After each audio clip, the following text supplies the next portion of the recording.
Untuk Sunday Punch-nya nggak ada kok, Evelyn. Belum siap. Saya nunggu. Ya kok, belum ada kok. Ya udah. Iya. Langsung kita sambut aja ya Bu Jovita ya. Tapi kita kasih previewnya. Iya betul. Kita kasih previewnya dulu. Saya boleh ya kasih previewnya dulu ya? Iya boleh Kak Norman. Jadi gini teman-teman, nih kita kan sebenarnya di bisnis ini ya itu kan kita itu kan udah pasti kan kita kan awal kan kejar prestasi dulu nih teman-teman, kayak closing dapet champion kan, dapet champion premier, bener nggak teman-teman? Nah setelah itu kan kita kan bakal income kita bagus tuh ya kan, income kita bagus, kita bisa rekrut orang. Nah teman-teman di sini Bu Evelyn ini ya adalah sosok ya Gen Y cewek teman-teman ya yang berhasil teman-teman, intinya begitu ya. Nah pastinya kan teman-teman banyak dong ya punya kenalan nih yang bagus-bagus seperti Bu Evelyn. Nah itu teman-teman bisa rekrut. Teman-teman tahu nggak, saya nih saat ini bisa pensiun muda begini karena saya punya 10 direct BP yang aktif teman-teman. Nah teman-teman kalau teman-teman bisa punya 10 BP aja ya seperti Bu Evelyn, teman-teman bisa pensiun muda teman-teman, benar ya. Nah di sini Bu Evelyn bakal sharing nih ya kenapa dia mau jalanin ya, terus bagaimana cara dia menjalankannya ya. Nah teman-teman bisa dapetin ilmu itu ya biar teman-teman ya bisa merekrut orang-orang yang bagus di luar sana, benar ya Bu Jovita ya? Betul kok. Nah teman-teman tidak menunggu lama lagi, kita langsung sambut Ibu Evelyn teman-teman. Kita kasih plus dong teman-teman. Iya. Oke, thank you ya Kak Norman buat kesempatannya kali ini sama Ci Olin, sama Ci Jennifer udah boleh aku sharing di Norman Kosasi Group ya. Di sini aku cuma mau sharing aja nih, ya bukan buat ngajarin karena aku di sini kan baru ya, masih belajar sama leader-leader hebat gitu. Mungkin aku bisa mulai dari share screen ya. Iya boleh Fe. Oke, udah kelihatan belum teman-teman? Udah Fe, udah kelihatan. Oke, udah ya. Nah, iya udah Fe. Sedikit perkenalan diri nih ya, nama aku Evelyn ya, kuliah di BINUS Alam Sutra, ambil jurusan IBM gitu. IBM itu apa? Itu International Business Management gitu, belajar mengenai manajemen seperti biasanya, cuman ada ekspor sama impornya gitu. Aku satu jurusan sama Ci Jennifer juga gitu, cuman Ci Jennifer itu senior aku ya. Hobi aku olahraga. Oke. Nah, ini gitu. Suka olahraga dari zamannya SD. Gitu. SD, SMP, SMA bahkan kuliah. Gitu. Paling suka ikut olahraga. Jadi setiap tahunnya tuh mengikuti kompetisi gitu. Ya, ikut apa namanya? Ekstrakurikulernya gitu. Ya, dan di sini aku selalu mau gitu. Setiap kali kompetisi aku dapat capai prestasi. Gitu. Ya, ini untuk basket gitu. Nah, yang kedua, sebentar. Nah, ini dia. Ya, selain basket, di sini aku juga main namanya futsal. Gitu. Ini aku mulai dari pas lagi kuliah gitu. Oh, ternyata passion aku nggak cuma basket doang. Gitu. Ikut futsal, pertandingan, ya. Di sini tuh aku dilatih gitu. Gimana caranya jadi orang pemenang. Gitu. Latihan gitu. Sebagai atlet kan kita harus latihan terus ya. Gimana cara slow ganti. Kenapa dia udah sorry ada bocor. Ada bocor ya. Oke, udah Fe. Iya. Nah, iya, di sini tuh aku latihan terus buat ikutin kompetisi ya, kompetisi sparring segala macam sampai ke liga gitu.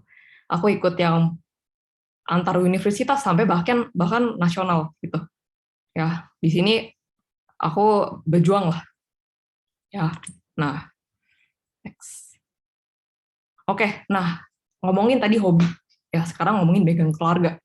Ya, keluarga aku sebenarnya tergolong berkecukupan gitu. Karena kenapa? Karena papi adalah seorang wirausaha ya, dan mami juga sebenarnya wirausaha Ya, orang tua aku sangat hebat banget gitu, ngajarin gimana sih cara berjuang gitu. Sampai di satu sisi tuh sebenarnya papi pengen gitu, ya anaknya nerusin usahanya dia gitu. Sampai ada satu titik yang aku sedih banget gitu. Kan tadi kan aku bilang kan dari SD itu aku suka banget olahraga gitu sampai SMP, SMA segala macam. Tapi papi tuh selalu bilang, buat apa sih? Gitu. Selalu nggak didukung. Kayak kamu gede mau jadi apa? Gitu. Sebenarnya kalau misalnya disupport terus, aku bisa akan maju terus gitu. Tapi karena keterbatasan support, jadi aku cuman mainnya skala pertandingan kayak oke sekolah, kayak sampai kuliah gitu. Di situ aku merasa, wah kok kayak gini ya, sesuatu yang aku suka, walaupun itu positif, tapi itu nggak didukung gitu. Ya karena kenapa? Emang kamu mau jadi pelatih gitu? Sampai dibilang gitu. Di situ aku sedih gitu. Ya. Nah,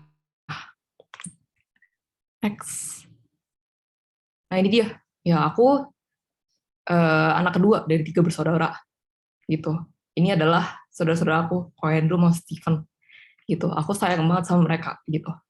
Jadi apa-apa aku selalu cerita sama mereka gitu. Sampai pengalaman pribadi juga aku cerita sama mereka gitu. Jadi mereka di sini full support lah ya. Gitu gimana pun ceritanya. Gitu. Saat ini Koko sama adik aku terusin bisnis usaha papi. Gitu. Nah, aku sendiri memutuskan untuk nggak lanjut gitu. Padahal sebenarnya kan dari awal kan papi bilang ya, kalau misalkan kita bertiga tuh harus namanya kudu lanjutin gitu. Koko bagian operasional, aku bagian manajemennya, buat finansialnya. Adik aku yang paling kecil di cabang berikutnya gitu. Udah di set. Cuman pasti papi kecewa, aku nggak lanjutin ini. Gitu. Aku cerita sama mereka juga, ya udah gitu. Sebenarnya dengan berat hati juga. Oke. Nah, tadi ngomongin masalah background keluarga, sekolah udah, kuliah nih.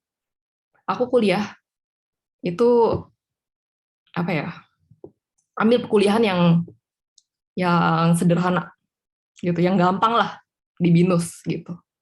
Karena kenapa? Aku pas sekolah tuh udah ribet lah. Ambil IPA, terus habis itu dan gak disupport juga kan, gak berhubungan dengan bisnis. Jadi aku ambilnya manajemen biasa. Gitu. Semester 1 aku unggul gitu. Belajar IPK-nya 3,7 gitu. Tapi karena terlibat dalam organisasi sama atlet, di situ aku hancur gitu. IPK aku bukan turunnya koma ya, 1 gitu. Jadi turunnya di 2,7 gitu. Karena terlibat sama organisasi, karena aku lebih nyaman sama atlet gitu. Aku fokus sama namanya pengembangan diri gitu. Buat kuliah nomor 2 lah. Tapi di sini aku berkesempatan jadi mentor gitu di semester 2 gitu. Di sini aku juga ngelihat didikan papi itu nggak manjain anaknya loh. Tuh dia kasih uang jajan tuh secukupnya gitu. Nggak berlebihan. Biar anaknya bisa kontrol keuangan. Nah, di situ personal mentor lumayan banget gitu. Aku mentorin anak-anak biar mereka bisa belajar dengan baik, aku juga dapat benefitnya gitu. Jadi terus habis itu aku ada exchange ke Taiwan. Di situ aku suka banget. Kenapa? Aku bebas gitu. Keluarga aku adalah keluarga yang nggak boleh keluar malam lah. Nggak boleh keluar malam. Terus ngapa-ngapain aja susah. Olahraga aja nggak boleh. Jadi bingung gitu. Ya sampai ada kesempatan ke Taiwan tuh udah happy banget. Karena teman-teman aku juga banyak kan di sana kuliah gitu. Di sana aku ambil untuk mata kuliahnya statistika ya, biar lebih detail lagi. Terus setelah pulang dari Taiwan, aku magang nih di perusahaan Jerman, DB Schenker gitu, perusahaan logistik. Jadi berhubungan banget nih sama jurusan aku kan, ekspor sama impor gitu. Kemudian lulus online. Oke. Nah, sedangkan setelah skripsi itu ada 2 opsi buat aku. Ya, yang pertama lanjutin usaha papi, bisnis konvensional. Ya, yang kedua itu sebagai karir gitu. Sebenarnya intinya mau cari ilmu sih. Pengen belajar lebih lagi, terus habis itu pengen punya pendapatan pribadi sendiri. Jadi aku bebas gitu. Kalau aku mau olahraga, ya udah tinggal olahraga aja, kan uang kan nggak usah ngandelin orang tua gitu ya. Nah, aku bakal bahas nih keduanya ini. Oke. Nah, ini dia. Aku kerja di DB Schenker gitu, di perusahaan air freight gitu. Kantornya ada di Suewarna di Cengkareng.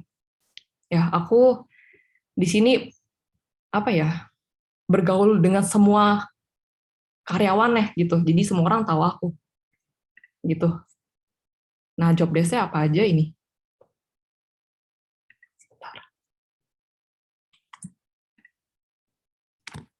Oke. Nah, ini aku sebagai personal assistant head of air freight gitu. Kerjanya ngapain aja sih? Ya udah gitu. Ngurusin mengenai keuangannya dia. Gitu. Forecast-nya mereka, plan-nya mereka gimana, budgetnya gimana, tonasenya gimana. Ya, project-project ekspor impor kayak MAP, Apple, Amazon. Itu aku harus tahu gitu. Personal issue di operasional mereka harus tahu. Jadi kalau misalkan si head air freight-nya itu nanya, ada problem apa nih? Aku harus tahu. Gitu. Dan aku menjadi notulen di setiap meeting manajer-manajer, bahkan sampai CEO. Gitu. Nah, yang aku paling nggak suka tuh ya, kalau misalnya lagi kerja gini, maksudnya itu kan posisi aku lagi magang. Gitu. Posisi ini tuh harusnya didudukin sama anak magang luar negeri. Anak magang tuh orang Jerman. Gitu. Dia magang di bagian posisi ini untuk dijadikan general manager di negara mana gitu. Dan di sini aku dapat posisi seperti ini. Gitu. Dan aku sebagai notulen meeting aku sebenarnya agak keberatan gitu. Pembahasannya terlalu berat. Tapi si bos aku ya bilang, "Kamu tuh harus bisa, kamu harus belajar tuh. Belajar tuh sama personal asistennya CEO." Dimarahin aku. Gitu. Semua serba dimarahin. Jadi pas aku magang sebenarnya banyak ilmu yang aku dapat. Tapi banyak tekanan yang aku dapat juga. Gitu. Dengan ya kalau magang tahu sendiri lah ya. Gajinya berapa gitu. Nah, ini dia. Nah, ini dia. Ini adalah data-data yang aku selalu pegang. Gitu. Sepenting itu. Jadi kalau bos tanya, aku harus tahu exact gitu. Tapi kalau misalnya sampai salah, aku bisa dimarahin habis-habisan.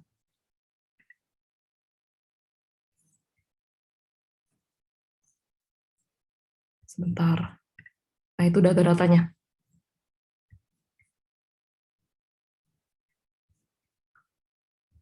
Nah,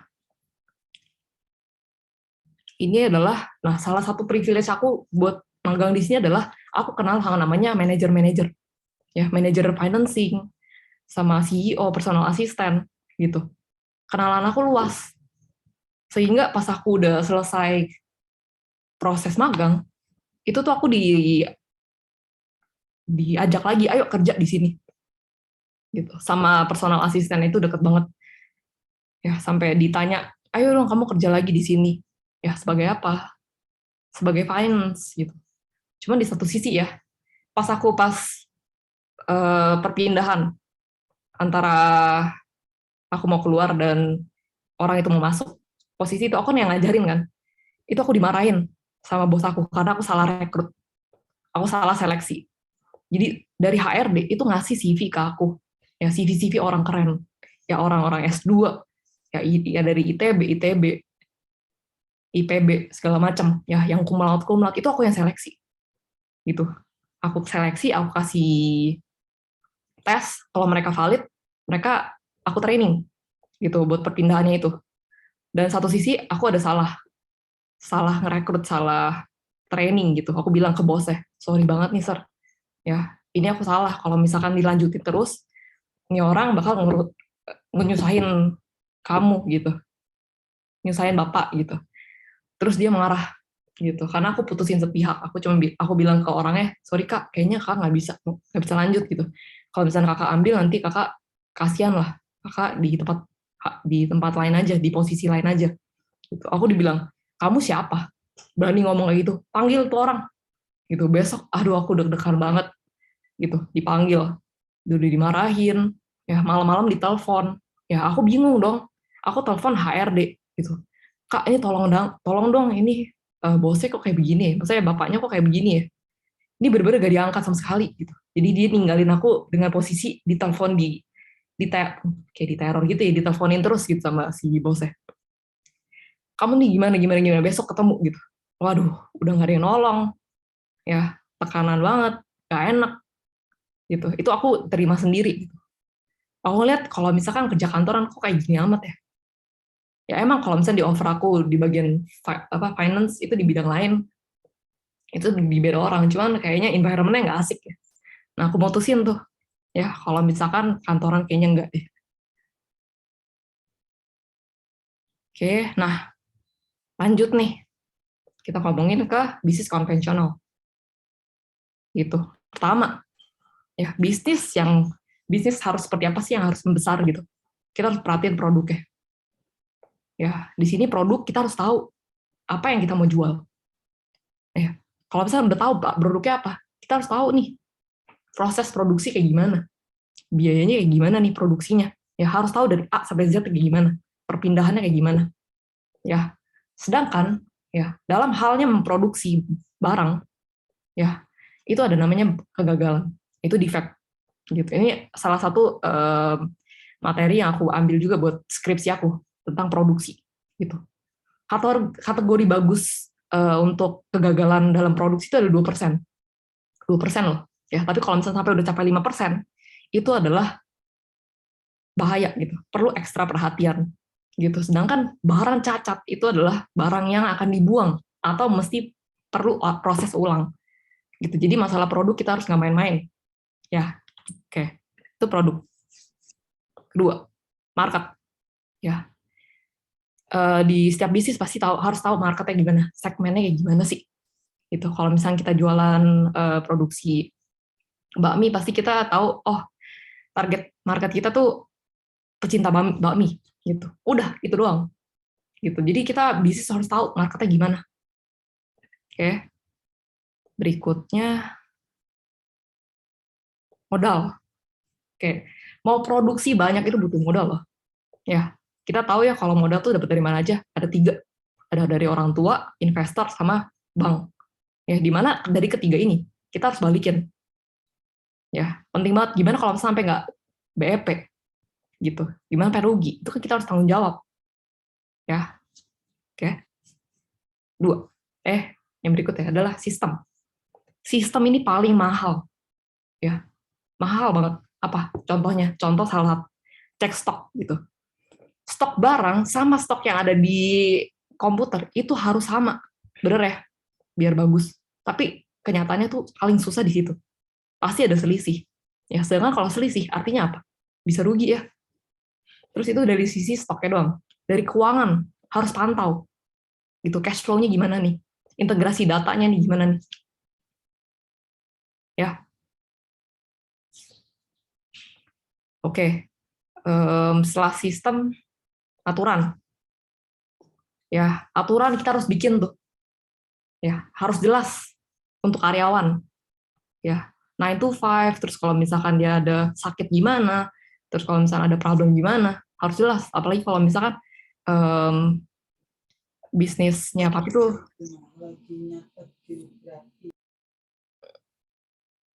oke. Aturan ada problem nih kayak gini nih. Di tempatnya papi, ya itu adalah pabrik. Gitu. Sedangkan kalau misalnya pabrik itu kan bayarnya buruh ya. Mereka pernah namanya demo. Gitu. Kenapa? Karena gajinya nggak sesuai. Gitu. Itu kan bikin pusing kan. Perusahaan harus gimana nih? Aturannya gimana nih? Gitu. Antara mereka harus ikutin apa yang mau digaji atau mereka harus keluar gitu. Kebutuhan-kebutuhan kayak gitu tuh berat. Itu yang harus dipikirin sama suatu bisnis. Oke, next.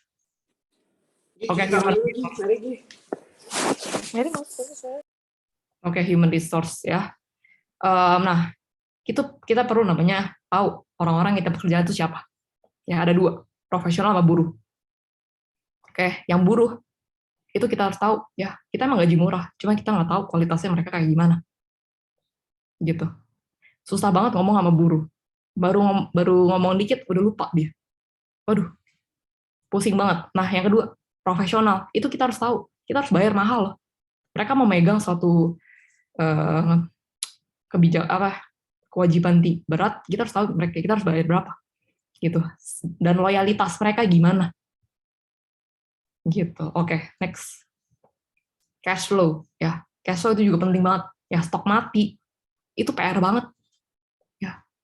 Kalau misalnya stoknya cuman kayak cash flow-nya mati puluhan juta juga nggak apa-apa. Itu kalau miliaran gimana? Gitu. Apalagi konsep tagihan nggak kebayar. Gitu. Jadi aku ada pengalaman ya.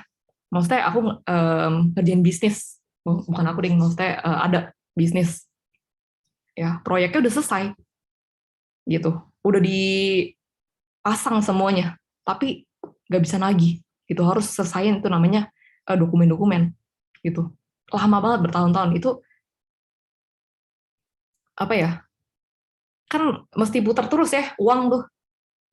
Bahkan miliaran. Itu susah banget. Sedangkan kalau misalnya mau puterin lagi, mesti namanya beli barang, produksi. Kalau misalnya cash flow-nya macet itu bahaya banget. Gitu. Oke, next. Nah, bisnis yang besar itu harus punya koneksi. Ya, ini koneksi yang paling penting.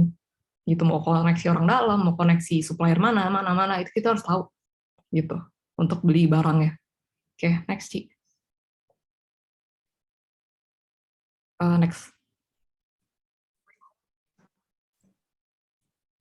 Next. Oh, ya nih. Nah, tadi kan ngomongin bisnis ya. Bisnis yang besar harus seperti apa? Kita harus lihat dari sisi owner-nya nih. Ya, orang sukses tuh harus seperti apa sih? Gitu. Yang pertama adalah visi dan misi yang benar, besar. Gitu. Aku di sini ya, patokannya adalah papi aku sendiri. Gitu. Aku bangga banget sih sama papi. Kenapa? Pertama, visi misinya gede banget. Gitu. Papi bikin usaha itu untuk mensejahterakan keluarganya. Gitu. Om, tante, ya saudara-saudaranya, keponakannya itu aman. Kenapa? Karena dibukain usaha masing-masing. Gitu. Om tantenya ada sakit dibayarin. Ya bahkan ada satu rumah ya, itu khusus buat om tantenya gitu. Yang sakit-sakit pasti diobatin. Gitu. Dan di sini mereka belum nggak punya insurance sama sekali. Jadi dari hasil usaha mereka, hasil usaha papi gitu. Dan bayarnya tuh bukannya puluhan juta ya, bisa ratusan bahkan miliaran gitu. Tapi di sini bantu help gitu. Udah dibikinin usaha ya, tapi ada aja sih yang kayak lupa bayar segala macam. Tapi papi ya udah gitu. Baik banget pokoknya dibikinin usaha, pokoknya sejahtera lah gitu. Itu hebat banget sih. Nah, yang kedua, ya aku lihat ya, pola pikirnya simpel banget. Ya, nggak mau pusing gitu. Ya, nggak mau pusingin kata orang gitu. Tapi sebenarnya tuh udah settle lah ya. Gitu. Jadi sekarang itu ngurusin hobinya. Hobinya tuh mancing gitu. Nah, di pas hobinya itu ada satu peluang gitu. Peluang bagus yang buat di bisnis. Gitu. Sampai sekarang dieksperimenin terus gitu. Dan orang nggak lihat itu. Kalau orang tahu bisnisnya itu, ya orang nggak bakal ngelirik gitu. Gitu. Tapi papi setiap hari tuh apa ya, terus bereksperimen karena dia tahu gitu. Dia nggak bakal kasih tahu orang karena dia bakal kayak kok lu main beginian sih gitu loh. Tapi dia tahu tuh apa yang dia kerjain tuh menghasilin profit tuh 50% lebih. Gitu. 50% lebih. Tapi gimana kalau misalnya jualnya sampai 1 kontainer gitu. Jadi papi sampai sekarang masih eksperimen tuh setiap pagi gitu. Sampai sekarang bangun ya di tempatnya dia di otak-atik ya. Nah, di situ berani ambil resiko, keluar modal lagi. Gitu, buat bangun itu bisnis lagi, ya. Dan aku lihat adalah tekun sama konsisten. Gitu. Ini adalah bisnis owner yang sukses. Gitu, aku lihat papi aku sendiri. Gitu, oke, next. Nah, tadi ngomongin sukses-sukses. Gitu, kita lihat lagi ya. Sebenarnya apa sih yang ditakutin dengan suatu perusahaan? Yang pertama, cash flow. Gitu, kita harus tahu cash flow-nya itu harus jelas. Itu perputaran duit itu harus ada. Ya, jangan sampai mati gitu. Ya, belum kebayar apapun itu deh. Ya, karena kalau sampai nggak muter, nggak bisa jalan itu usaha. Nah, yang kedua adalah pajak. Ya, ini pajak sih paling apa ya, complicated lah ya. Gitu. Kenapa? Setiap di sini ya perusahaan itu harus wajib lapor pajak. Ya, gimana kalau misalnya perusahaan yang nggak lapor pajak gitu. Perbedaannya orang yang lapor pajak sama yang nggak lapor pajak pasti mereka bisa bersaing di harga. Itu mereka nggak lapor pajak berarti mereka bisa jual lebih murah. Ya, nah di situ. Oke, sedangkan kalau misalkan perusahaan ketahuan nggak bayar pajak full, itu sama negara bisa diperas loh. Aset-aset bisa dibekuin loh. Gitu. Jadi sebenarnya ada resiko loh. Mau bayar pajak aman nih, nggak bakalan diperas sama pemerintah. Tapi kalau misalnya dia nggak bayar pajak, bisa diperas. Tapi dari segi penjualan juga agak macet ya, karena bersaing di harga. Gitu. Nah, di suatu perusahaan itu rata-rata ya, aset-asetnya tuh bisa dikasih namanya ke karyawan-karyawannya loh. Biar apa? Biar nggak ketahuan. Masa iya sih kita kerja, terus kita beli aset tuh atas nama karyawan? Kayaknya nggak enak ya. Gitu. Nah, nomor 3, ya alur produksi itu harus jelas. Ya, dari bagian A ke B itu harus jelas. 1 ton ya 1 ton. Nggak bisa 1 ton jadi 1,5 ton. Rugi. Gitu. Ya, resiko kebakaran, banjir, barang hilang itu ada, pasti ada. Gitu. Karena kalau misalnya kebakaran itu bukan main ratusan ya, miliaran. Gitu. Ya, yang kelima, karyawan beberin dapur. Itu paling PR banget. Ya. Karyawan pasti pengen dong sukses juga. Mereka udah kerja di loyal, udah di kita segala macam, udah dapet ilmunya, tiba-tiba dibuka baru. Gitu. Nah, ini dia hal yang ditakutin suatu perusahaan. Semua perusahaan malahan. Ya. Cuman kalau misalnya kita pikir-pikir ya, boleh balik ke yang bisnis harus seperti apa. Balik lagi. Nah, ini dia. Bersyukur banget makanya nih, aku di sini kan udah memikirkan semuanya nih. Dari segi kerja kantor kayak gimana, bisnis kayak gimana. Ya aku mutusin buat division. Kenapa? Di sini kita lihat ya, poin 1, produk. Kita nggak usah pusing lagi loh. Produk udah bagus banget. Gitu, kita nggak usah mikirin, aduh, gimana ya? Nggak ada. Market udah luas banget. Modal udah nggak ada. Sistem udah jelas. Aturan, kita bikin aturan sendiri. Gitu. Human resource, ya kita mau kerja sama orang yang enak diajak kerja aja.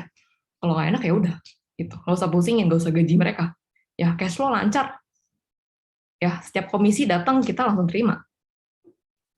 Gitu. Nggak usah pusingin namanya pajak ya. Udah kepotong. Koneksi doang nih yang kita perlu gali lagi.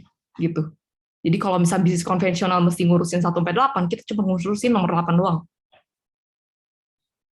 Gitu. Next sih. Nah, kalau yang ini kita kan business owner ya. Ya, secara visi misi kita udah jelas banget. Gitu. 3 misi mulia yang aku pegang itu udah oke banget lah. Ya, pola pikir juga harus simpel, jangan ribet. Kalau orang nggak mau, ya udah rugi di mereka. Gitu loh. Produk sebagus ini kalau mereka nggak ambil, kenapa ya? Tanda tanya gitu loh. Ya, terus nggak usah pusingin kata orang nih. Ya, agen, dia nggak tahu kita ngerjain apa. Gitu. Ambil resiko aja, mau dikatain ya udah terserah. Gitu. Di sini penting ulet sama tekun nih. Gitu. Next sih. Nah ini nggak perlu ditakutin lagi, nggak ada gitu. Alur cash flow nggak ada. Maksudnya langsung masuk ke kantong kita, pajak udah langsung kepotong. Nggak ada alur produksi, resiko kebakaran, e-polis, selesai. Karyawan nggak ada. Udah, next sih. Oke, tadi ngomongin mengenai yang tadi. Sekarang kita ngomongin di journey aku ya. Jadi ini agak lucu sih. Di Januari 2019, ya si Jennifer ini ngechat aku, ngajakin bisnis gitu. Kayak aku ada bisnis nih gitu. Bisnis apa? Awalnya nggak dari situ deh. Maksudnya balas-balasan DM, aku nanya, kok Ci lu nggak ikut wisuda ya? Iya, aku ada bisnis nih ke Bali. Buset. Bisa-bisanya dia ke Bali, dia nggak ikut wisuda. Itu sih lucu banget sih. Gitu. Bisnis apa? Bisnis Vision Alliance gitu. Oh, yaudah aku pengen denger. Itu Januari 2019. Gitu. Itu posisi aku lagi mau ke Taiwan tuh. Next, Ci. Nah, pas ke Taiwan juga aku mikir, kok asuransi ya? Agak aneh, gila, mau jadiin agen asuransi. Gitu. Itu nggak dibahas lagi sama Cijet. Cuman ngomongin doang, ini gue bisa Vision Alliance, tapi dia nggak gubris lagi gitu. Sampai September 2020 itu tuh aku kan udah mulai cari-cari ya abis lulus kuliah. Itu aku ada temen deket juga bilang, iya gue ngerjain jalanin Vision. Apaan sih Vision, gak ada modal segala macam. Soalnya waktu itu aku ikut MLM gitu loh yang bayar gitu. Iya lu mah gak usah bayar gini. Terus dia baru nyeletuk di Alliance. Oh, kayak Alliance gitu. Karena Alliance aku pikir Ci Jennifer gitu. Aku kontak Ci Jennifer, langsung aku bilang, Ci, lu Alliance, jelasin dong gitu. Langsung tuh ketemu di Green Lake gitu, dijelasin segala macam. Sebenarnya aku nggak gitu nangkep banget gimana ya, dijelasin layar biru sebenarnya juga nggak nangkep gitu loh. Oh layar biru, yang penting tuh pembawaan Jija tuh kayak seru juga gitu. Dan Jija di situ nggak ngeliatin prestasi apa ya, cuman pure bisnis kelar gitu. Di situ juga ada satu teman juga, nggak tahu kenapa sebenarnya sih biasa aja ya, langsung dimintain KTP dong, kayak dihipnotis gitu loh. Langsung aku kasih KTP, transfer AJI, di situ juga langsung transfer. Jadi bingung banget tuh, kayak gitu deh. Yaudah next sih. Nah, oke. Nah ini journey division ya, akhirnya masuk nih sama Ci Jennifer, join di Oktober 2022 ya. November sampai Desember itu aku kejar bener-bener BP ya, pakai double ALP ya. Ci Jennifer udah hitungin persis supaya aku bisa jadi BP. Tapi ya sebenarnya udah achieve tuh dari perhitungannya. Nungguin di Januari itu aku nungguin kok nggak BP ya. Ternyata apa? Salah hitung. Gitu aku gagal jadi BP. Tahu nggak gagalnya kurang berapa? 35.000 doang. Gitu. Di Januari kan aku nungguin tuh, Ci, kok nggak jadi BP ya? Kok nggak jadi BP? Gagal gitu. Di situ 35.000, aku kecewa banget sih. Itu aku lagi perjalanan keluar kota, terus aduh udah bete banget gitu. Fantastis. Iya tuh. Kok aduh gila, kok kayak gini sih? Bingung sih, sebenarnya mau nyalain Ci Jennifer juga gimana, terus ya udah itu aku nggak bisa nyalain gimana ya. Ya udah di situ aku on off gitu. Ya udah Ci Jennifer ada meeting, aku hadir tapi aku nggak dengerin. Itu aku sorry banget Ci Jennifer. itu. Oke, nggak pernah namanya prospek segala macam, aku kayaknya kesel gitu. Tapi di satu sisi aku tahu nih ini bisnis tuh bagus gitu. Nah selama aku off itu aku fokus sama kegiatan-kegiatan di bisnis orang tua gitu. Cuman aku pikir buset, kok nggak ada yang menarik ya. Sampai di satu titik ya Ci Jennifer kontak lagi gitu. Juli Agustus tuh pokoknya aku full lagi tuh aktivitas, langsung jadi BP gitu. Triggernya sebenarnya karena apa ya? Karena ngeliat Ci Jennifer sih, gitu. Ngeliat Ci Jennifer terus capai prestasi segala macam, income-nya selalu naik. Lah aku kayak gini-gini aja, gitu. Nah pas aku join division juga, Ci Jennifer tuh yang ngajak aku tuh beli mobil. Kayak ngerasa buset, Ci Jennifer mau beli mobil, ya bener aja Ci beli mobil. Gitu, diajak muter-muter segala macam nyobain. Aku cuman bisa diem duduk ya ngerasain buset gitu. Akhirnya bener beli gitu. Itu aku amazed banget sama Ci Jennifer. Oke, next Ci. Nah ini dia. Sejak aku fokus ya kan aku fokus tadi pertengahan ya Agustus aku masih tuh lihat gajinya bukan gaji. Komisinya 2,8 ya. Kecil, tapi begitu aku fokus, ya Desember tuh udah 6 juta loh.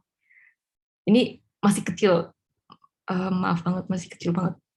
Ya, Januari itu udah naik gitu, jadi 10 juta. Dan jadi ada loh kenaikannya loh, gitu. Yang aku suka ada kenaikan, ada progres gitu. Gitu. Coba next sih. Nah, aku percaya kok, ya yang kita kerjain tuh besar, hal-hal besar gitu. Emang income aku masih mini lah ya gitu. Tapi kalau misalnya kita lihat-lihat buat 7 tahun ke depan itu gede banget gitu. Aku mau kerja di mana ya dengan ketenangan tadi ya, uang masuk kita langsung bisa pakai gitu. Kerjanya sama, cari tiga partner. Ya, saving kita ada 200 miliar. Kalau kita depositoin yang 6%, pasif income 1 miliar per bulan. Gitu, mau cari di mana? Gitu. Jadi saat ini sih aku udah ketemu kliknya, tinggal ya udah konsisten aja. Oke, next Ci. Nah, ini mungkin quotes-nya yang menurut aku simple aja sih. Konsisten dan ketekunan adalah kunci gitu. Gak usah quote-quote yang kayak gimana-gimana, yang penting konsisten sama ketekunan aja sih. Ya, itu aja sih dari aku. Thank you, teman-teman. Wah, keren banget ya teman-teman. Evelyn, ilmu bisnisnya Evelyn tuh luar biasa banget. Terus juga Evelyn nih dari seseorang yang hobinya olahraga gitu, sekarang hobinya jadi closing sama rekrut, teman-teman. Keren banget ya teman-teman. Terus Evelyn juga nggak nyerah ya sama keadaan, walaupun tadi katanya belum didukung sama orang tua, itu tapi Evelyn ini tetap gaspol gitu. Bahkan sekarang maminya Evelyn juga udah join loh teman-teman, jadi di directnya Evelyn gitu. Oh iya, bener. Mami aku join loh. Iya betul. Mungkin bisa dipanggil, Fe, maminya. Mami di bawah. Oh, maminya di bawah. Oh iya teman-teman, kemarin ya Evelyn itu sempat dirawat di rumah sakit karena COVID ya, tapi tetap aktivitas loh teman-teman. Buktinya Evelyn bisa closing. Keren banget ya teman-teman. Evelyn ini salah satu teman satu grup aku yang aku look up banget sih. Keren banget kan teman-teman Evelyn. Mungkin teman-teman kalau misalnya ada pertanyaan boleh diketik ya di kolom chat, nanti aku bacain buat Evelyn. Gitu.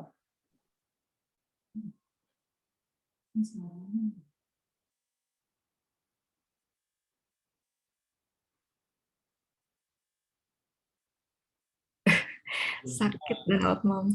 Iya, gak ada halangan. Thank you, Cifani.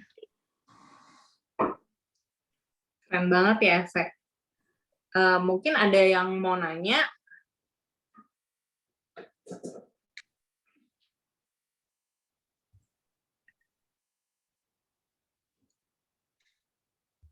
Gak ada yang mau nanya ya? Fe, kayaknya udah jelas banget nih, Fe. Sampai gak ada yang nanya. Iya, thank you udah mau dengerin.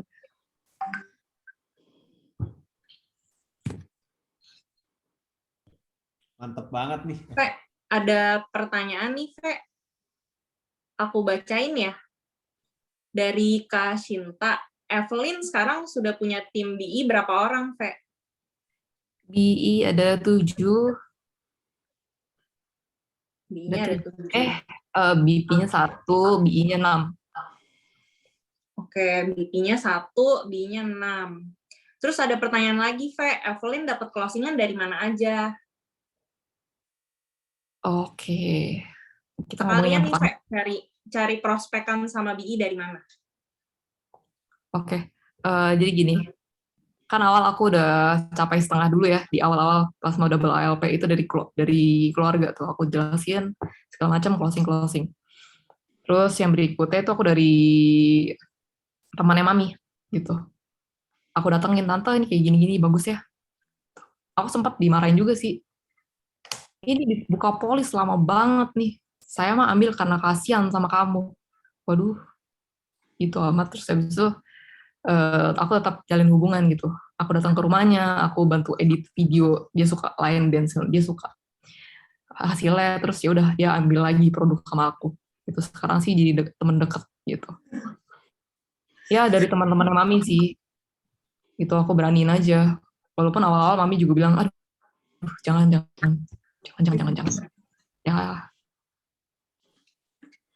Keren ya, Fe. Padahal tadinya jangan-jangan, tapi sekarang malah jadi directnya Fe. Berarti banyak kan dari teman Mami ya, Fe? Iya, itu soalnya sebenarnya Mami yang punya market gitu. Aku cuma bisa cerita-cerita doang. Oh ini bisnisnya kayak begini loh. Oh ini ngebantu orang beneran, bantu loh. Gitu. Oh, berarti Eve memanfaatkan market dari maminya ya. Iya. Oke, ini ada pertanyaan lagi, Ve. Halo Ci, mau tanya, sekarang aktivitas Vision sehari-hari ngapain aja? Masih prospek sama rekrut ya, gitu. Aku juga senang gitu, lama-lama prospek tuh jadi kayak cerita-cerita aja gitu, nggak ada beban. Mungkin bisa di-share, Ve, kayak proporsi prospek berapa, rekrut berapa gitu. Oke, lebih banyak prospek deh dibanding rekrut. Oh, jadi sekarang masih lebih banyak prospek ya, Ve? Iya dong. Oke. Terus ada pertanyaan lagi nih, Ve. Papi kamu sekarang udah lihat kamu konsisten di Vision, sekarang gimana, Ve? Udah full support kah? Oke, untuk papi sendiri masih enggak. Aku emang kemarin sempat ada konflik juga kan, jadi berantem gitu. Jadi masih berantem. Tapi tetap keren ya, Ve. Masih bisa BP, masih gaspol terus, masih bisa closing. Ya, Ci. Ve, ada pertanyaan lagi nih. Aku mau tanya, gimana caranya bangkitin semangat lagi pas lagi down waktu itu? Thank you, Eve. Oke, buat bangkitin down ya. Aku sih awal join bisnis, paling aku aku suka mobil ya. Kan kata Ci Jennifer mesti punya goal ya, mau punya apa. Ya udah, aku Ada voucher. Bentar. yes. Oh, Nah, di situ udah, aku Ve. datengin gitu loh. Aku pengen apartemen ini, ya udah aku datengin ke tempatnya gitu. Aku cari tahu segala macam perhitungannya gimana, mobil kayak gimana. Jadi aku punya bayangan, aku harus punya ini, aku harus punya ini. Karena di satu sisi ya, kan papi aku kasih fasilitas kayak mobil segala macam gitu. Cuman di satu sisi kan bukan punya aku gitu. One day bisa ditarik, apalagi kalau misalnya papi nggak suka sama aku gitu. Jadi otomatis aku harus punya sendiri gitu. Jadi kamu cari hot button-nya ya, Ve? Apa yang menginspirasi kamu gitu? Iya, soalnya itu kan punya papi gitu loh. Oh, oke. Di satu sisi ya, kan papi tuh di keluarga sangat dipandang banget deh. Gitu. Aku paling nggak suka kalau misalnya, iyalah dia sukses gara-gara orang tuanya. Gitu. Aku paling nggak suka kayak gitu. Sampai pernah jalan-jalan ke luar kota lah. Aku pengen beli celana batik panjang gitu. Aku ngomong sama tantenya papi, aku panggilnya emak kan.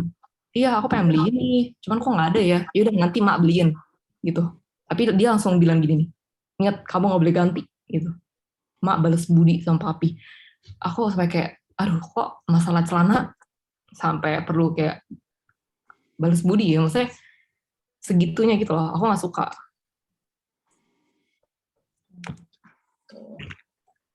Oke, Ve. Ini kata Kosugi nyali kamu kayak atlet macam Ronaldo. Keren banget, Ve. Terus ada pertanyaan lagi, Ve. Gimana bisa kamu yakinin mami kamu sehingga mami kamu bisa join sekarang? Buat yakinin mami, aku pasti cerita terus lah. Cerita terus, Mi ini kayak gini, Mi bagus banget gitu. Mi kalau misalnya aku achieve ini, kita kesini yuk gitu. Walaupun belum achieve ya, cuman ya udahlah, karena OTW gitu. Aktivitas aja deh. Keren banget, Ve. Oh, Ve, terus ada yang nanya lagi nih, Ve, apa mobil impian kamu? Aduh, sampai sekarang sebenarnya bingung sih. Soalnya, iya, mungkin Pajero aja sih. Nggak suka yang ceper-ceper. Soalnya, gitu. Kalau Pajero kayaknya bisa jalan-jalan se-Indonesia, kayak enak banget. Tuh. Keren, Ve. Nanti pasti bisa kebeli ya, Ve, Pajero-nya. Iya, pakai hasil sendiri ya. Iya, betul. Ini nggak ada lagi sih ya pertanyaannya. Ada lagi nggak yang mau nanya ke Eve? Halo, boleh tanya sedikit ya, Evelyn? Oke, Kak Fitri. Iya. Sorry tadi saya lagi JFW jadi nggak terlalu fokus nih. Waktu awal-awal gabung nih, Evelyn. Ya. Kenapa sih memutuskan untuk ada di bisnis ini? Apa alasannya? Alasannya itu aku butuh kebebasan sih. Kalau misalnya aku lanjutin bisnis papi, pasti harus ada arahan dari papi. Kalau misalnya aku nggak ada yang nggak setuju, pasti takut one day fasilitas itu akan dicabut gitu loh. Ya mungkin nggak mungkin, cuman ya ada aja gitu loh. Dan aku pikir kalau misalnya aku kerja di bisnis ini tuh, aku berjuang sendiri, ya aku bisa ngelakuin apa yang aku mau gitu. Aku bisa tahu mana yang baik dan buruk lah. Gitu, aku ya gitu deh. Lebih ke situ sih. Udah makasih.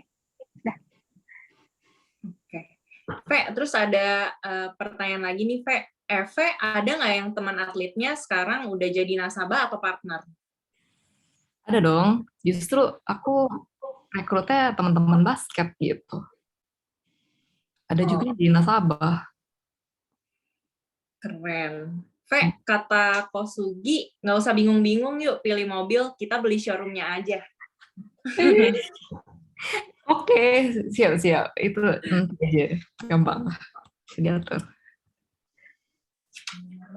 Iya. Mungkin Ko Norman ada yang mau ditanya ke Eve? Iya, Evelyn. Apa tuh? Hebat banget ya, Evelyn. Menurut kamu, gimana caranya biar bisa dapat orang-orang yang bagus seperti Evelyn? Kayaknya kita tahu dari aktivitas mereka sih. Aktivitas mereka tuh kayak gimana sih gitu. Kalau misalnya kita udah tahu nih, masuk nih kriteria kita, ya udah kita masuk deket kenal sama orang ya, tanyain kehidupannya dia gimana gitu.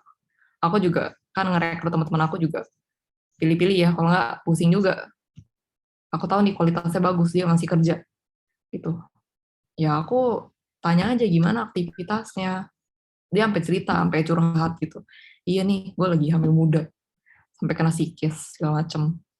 Ya udah, aku nggak melulu ngenai bahas bisnis gitu. Aku kirim aja kayak short selling biar dia happy gitu. Dia tahu bisnis ini bagus, cuma belum timingnya aja. Jadi ya aku pendekatannya lebih ke personal sih.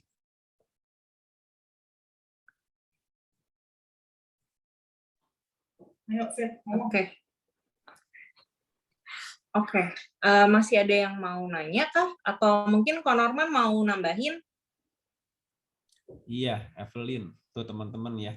Yang apa tuh? Evelyn yang aku lihat sih Evelyn ini orangnya sebenarnya introvert ya, kayak Jennifer, bener nggak sih? Wah, kok takut banget kok. Aku kelas 2 SD ya.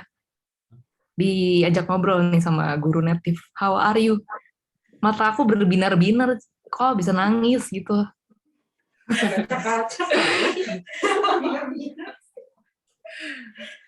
Itu ya, jadi introvert nggak pengaruh teman-teman ya.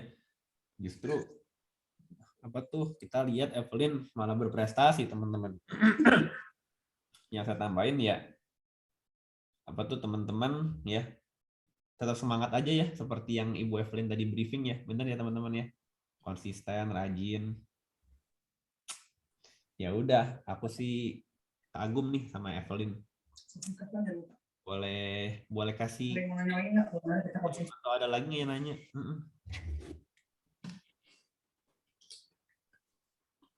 Kalau nggak ada yang mau nanya, mungkin boleh dari Eve closing statement, Ve. Closing statement ya. Closing statement aku paling cuman ya, kita udah bersyukur banget di bisnis ini ya. Udah gampang banget gitu. Jadi kita tinggal jalanin aja. Jadi udah enak banget deh. Semua harus disyukurin deh. Ketemu di timnya Ko Norman, ketemu sama Ci Jennifer, punya tim yang selalu support gitu.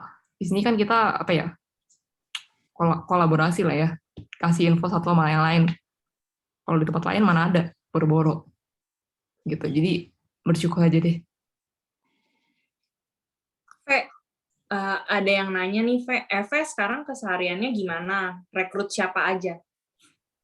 Oke, kesehariannya kalau keseharian aku masih prospek rekrut gitu. Aku lebih suka prospek sih. Ketemu orang, kasih tahu aja pandangannya konsep-konsep kayak gini. Ya, ntar mereka ambil ya terserah. Yang penting mereka udah tahu. Rekrut, Terus kalau iya, rekrut aku sih dari teman aku ya, teman-teman IG aku ya, maksudnya dari teman sekolah gitu. Mereka tahu kalau misalnya aku tuh kalau kerjain sesuatu kan kayak bener-bener lah ya, kayak ikut pertandingan pasti ada hasil prestasinya. Kalau misalnya ada event aku pasti involved banget gitu loh. Jadi mereka juga udah lihat aku tuh kayak gimana gitu. Jadi pas aku pendekatan buat bisnis juga sebenarnya mereka udah oke, ketemu ngobrol yuk gitu. Rasio rekrut banding berapa? Aduh, kalau rekrut aku bingung sih, masih nebar-nebar terus walaupun ada yang nggak balas, nggak ngerti juga sih kenapa. Tapi respon mereka bagus-bagus sih. Ya tunggu timing lah. iya betul. Semuanya ada timing yang tepat ya, Ve.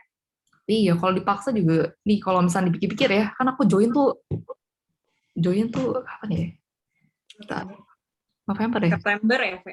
Sebentar, aku lupa.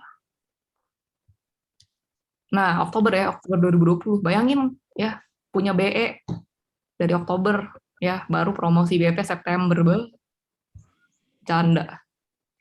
Di Jennifer bisa rugi kali gitu. Jadi jangan pernah nungguin BE lah. Ve, ada pertanyaan lagi nih. Evelyn punya kendala sama janji temu nggak? Banyak nggak yang nolak melulu alasannya COVID? Janji temu, ya ada-ada aja sih. Cuman aku tetap ajak ketemu aja, langsung aku datengin. Pernah waktu itu jeda 2 jam buat ketemu orang. Ya udah aku langsung ajaran pijat ke Holland, beli pisang bolen, datengin aja di rumah gitu. Om, ini buat si tante gitu. Terus iya tante kagak ada di rumah. Terus aku bilang, Om ada waktu nggak? Aku pengen ngobrol-ngobrol dong, kalau nggak sibuk. Oh nggak, masuk-masuk. Langsung aku jelasin. Gitu. Terus dia, walaupun dia nggak ambil ya, yang penting dia tahu. Aku udah follow-follow. Oh gitu. Kalau kendala COVID, kayaknya aku Zoom sih. Bayangan Zoom ya. Gitu. Efektif kok Zoom. Sekarang banyakkan prospek lewat Zoom ya, Ve? Iya, Daripada ketemu. iya lebih enak kok Zoom. Orang udah terbiasa kok. Oke, mungkin ada lagi pertanyaan teman-teman. Sama-sama, kok Steve. Kalau nggak ada, mungkin selesai ya, Ko Norman? Iya. Makasih ya Evelyn ya. Teman-teman kita boleh kasih applause dulu nggak buat Bu Evelyn.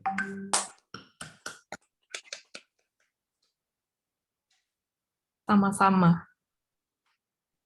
Oke, teman-teman, acara meeting NKG kita malam ini udah selesai ya. Semoga teman-teman bisa